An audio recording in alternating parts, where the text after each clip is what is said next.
नमस्कार मंडळी. El Nino हे नाव ऐकलं की काळजात धस्स होतं नाही का? पुन्हा एकदा 2026 साठी एक नवीन अंदाज समोर आलाय आणि तो काय सांगतोय हे समजून घेणं आपल्या सगळ्यांसाठीच खूप जास्त महत्वाचं आहे. चला तर मग याबद्दल सविस्तर बोलूया. अहो 2023 साल कोण विसरलंय? तो भयानक दुष्काळ, ते पिकांचं नुकसान, ते सगळं एक दुःस्वप्नच होतं. आता प्रश्न हा आहे की ते दुःस्वप्न पुन्हा परत येणार आहे का? हाच प्रश्न आज सगळ्यांच्या मनात आहे आणि याच प्रश्नाच्या उत्तराच्या जवळ जाण्याचा प्रयत्न आपण आज करणार आहोत. बघा, अशीच खरी आणि वेळेवर माहिती तुमच्यापर्यंत पोहोचावी म्हणूनच आम्ही कृषी साथीवर मेहनत घेतो. त्यामुळे जर तुम्ही अजूनही आपल्या या परिवाराचा भाग झाला नसाल तर नक्की सबस्क्राईब करा. चला आता या नवीन अंदाजाच्या खोलात शिरूया. चला तर मग थोडं मागच्या पानावर जाऊया आणि त्या दुष्काळाच्या सावलीला आठवूया, कारण मागच्या एल निनोचा अनुभव आठवला ना की आजच्या अंदाजाचं गांभीर्य आपल्याला जास्त चांगलं कळेल. 2023 मधला एल निनो काही 1-2 महिन्यांचा पाहुणा नव्हता. तो तब्बल 11 महिने आपल्या मानगुटीवर बसला होता. विचार करा, या इतक्या लांबलेल्या संकटामुळे काय झालं?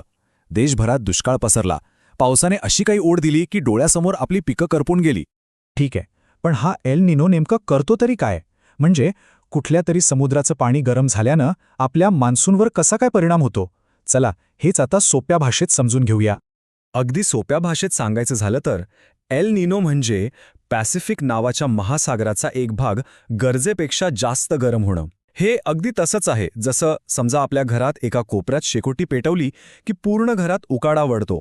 तसंच काहीसं या समुद्राचं होतं आणि त्याचा थेट परिणाम आपल्या मान्सूनवर होतो. आता हे चक्र कसं फिरतं ते बघा. खूप इंटरेस्टिंग आहे. सुरुवात होते आपल्यापासून हजारो किलोमीटर दूर त्या पॅसिफिक महासागरात. तो गरम होतो, मग त्याच्यामुळे वाऱ्यांची दिशा बदलते. ते बदललेले वारे आपल्या मान्सूनला कमजोर करतात आणि मग धोका तयार होतो तो थेट आपल्या शेतात दुष्काळाचा. बघा सगळं जग कसं एकमेकांशी जोडलेलं आहे. बरं, मग आता येऊया त्या मूळ बातमीवर ज्यासाठी आपण हा सगळा खटाटोप करतोय. ही जागतिक हवामान संस्था, जिला WMO म्हणतात, ती 2026 बद्दल नेमकं काय सांगतेय? पण एक मिनिट, ही WMO आहे तरी कोण? तर ही संयुक्त राष्ट्रांची म्हणजे युनायटेड नेशन्सची हवामानावर लक्ष ठेवणारी सगळ्यात मोठी आणि अधिकृत संस्था आहे. म्हणजे हवामानाच्या दुनियेतला हा सगळ्यात विश्वासार्ह शब्द आहे असं समजा. तर या संस्थेच्या अंदाजानुसार सध्या तरी घाबरण्यासारखं काही नाहीये.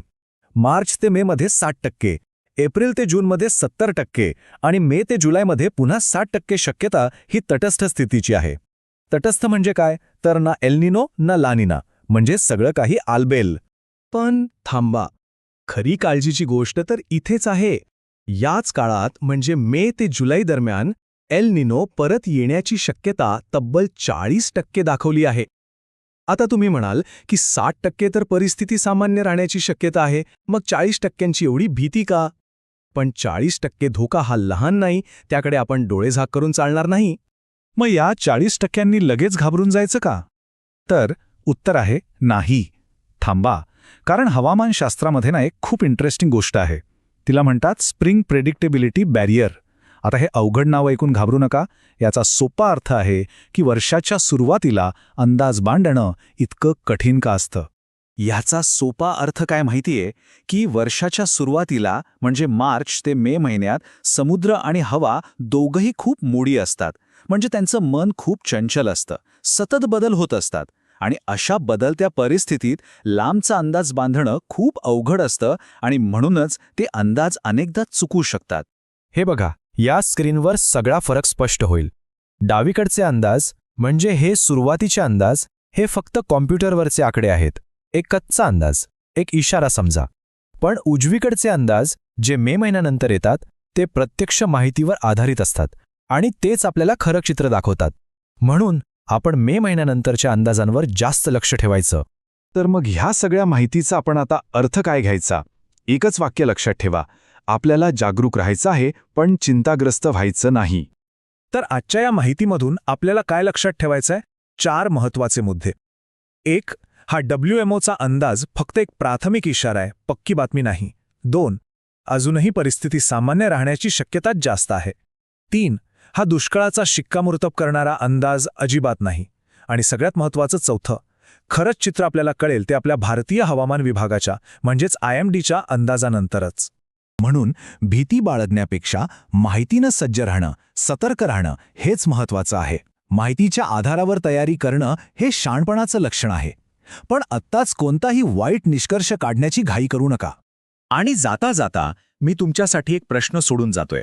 विचार करा की येणाऱ्या काळात अशा अनिश्चित हवामानाचा सामना करण्यासाठी आपण आपल्या समाजाने, आपल्या गावाने मिळून काय तयारी करायला पाहिजे?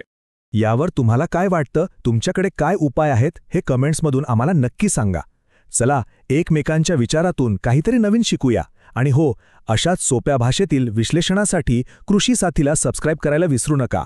लवकरच भेटूया पुढच्या माहितीपूर्ण भागात. तोपर्यंत काळजी घ्या.